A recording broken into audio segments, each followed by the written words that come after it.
Welcome back to my channel, viewers.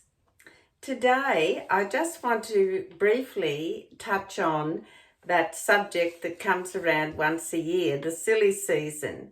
And what do we as Noahides do? Well, this year in 2022 we have Chanukah, and we can celebrate Chanukah in some ways, not exactly the same as how the Jews celebrate it, but there are things that we can do as Gentiles. And I'm just going to explain to you what we will do, my family, this year during Chanukah.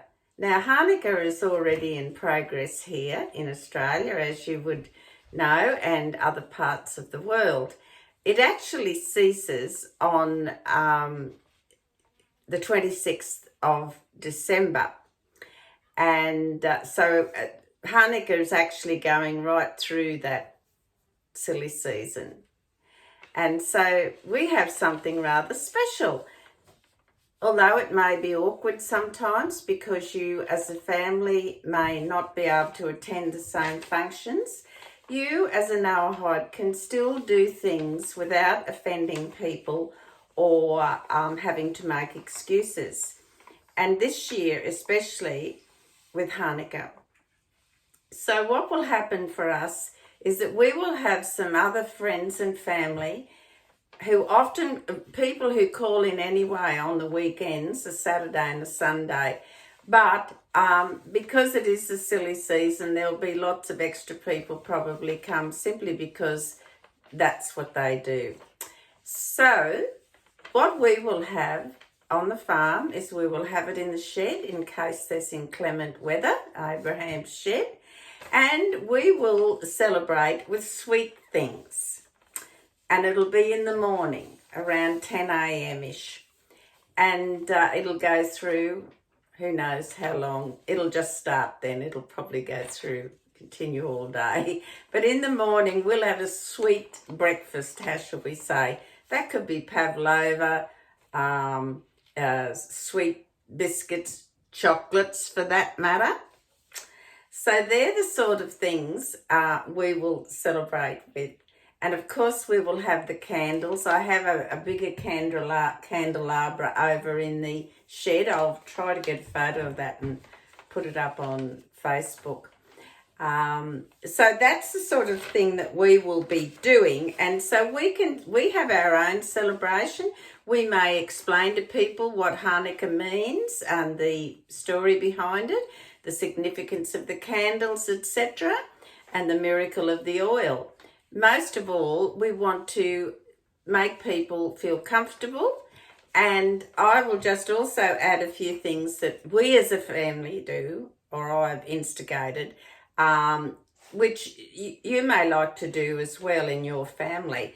And so as this comes up, the question comes up sometimes for parents and grandparents, what do you do for presents? Because lots of the children have got friends who are receiving presents. And so I, for a long time now, have always given my grandchildren money. I give them money, and what I give them, they've got to give 10% of that to charity of their choosing. That is a non-denominational sort of charity. In Australia, I always recommend Ronald McDonald House. My sister put that idea in my head because that's a wonderful institution that builds facilities for families, etc., of very ill children. It's not associated with any religious organisation at all, but so many families and children benefit. So that's what I always, if people ask me what do they do with their loose change, who should they give it to, I always encourage them to use Ronald McDonald House. Thank you very much, my sister Elizabeth, for that suggestion. Now, also asking them to give charity teaches young children how good it is to pass on for the benefit of others. And that's why I think Ronald McDonald House is good, because young children can appreciate that coin or that part of the money they're giving is going towards helping other children and their families in need. Now, the candles, yes, we light those. As I said, they're over in the shed. What do you do for candles? Well, look, if you don't want to have real candles, I mean as in candles made of wax and flame, some people are a little bit nervous about those with fires and things. But look, you can buy these. They're little sort of battery operated. They've got a little battery inside them. You can buy those in packs of, I don't know, 6 or more. They're little imitation tea lights, and you can sit them on your table and turn them on and off. So they're nice, cheap little ways. I've got an ornament. I brought this back from Israel. It's the oil containers, and I don't use it with oil or anything. I just like to put it out as a decoration.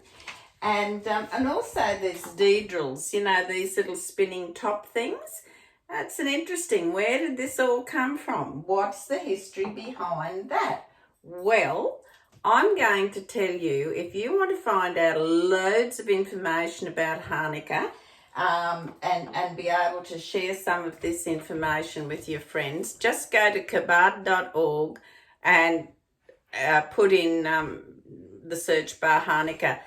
I will put a link in the description box below where you can go to find this out. There are many activities and stories and interesting things, some of which is applicable for Noahide. So I think that would be worth your while to do that.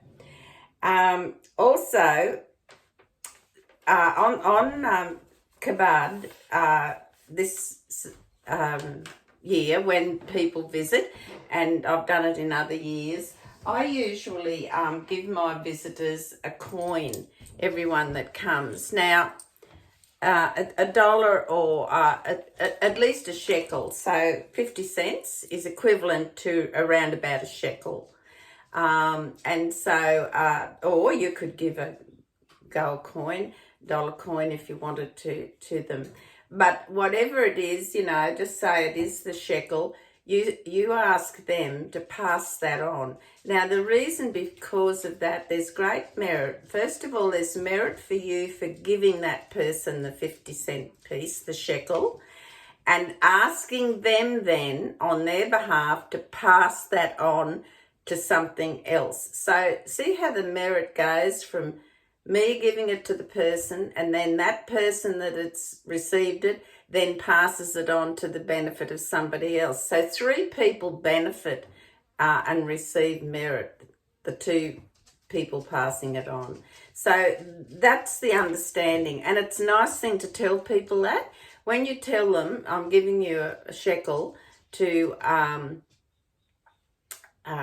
pass on to charity, and you can suggest, for instance, Ronald McDonald House or something like that, and you explain to them why it's important that, you know, it benefits me to pass this 50 cents on to you, this shekel, and then you benefit then from passing it on to somebody else, and so it goes for a good cause. So that's something you can do.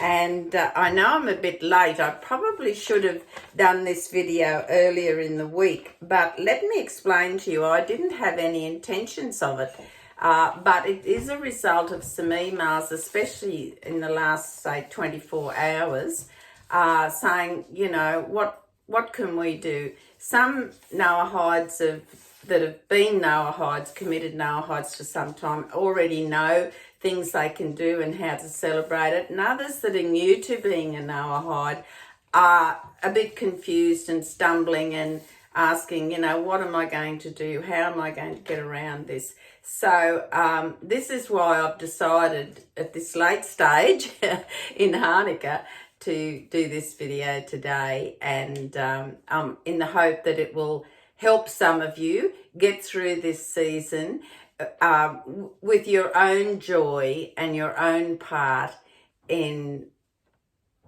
being generous in your community by passing those coins, a shekel, on to everyone that visits you, and, you know, with your children and your grandchildren.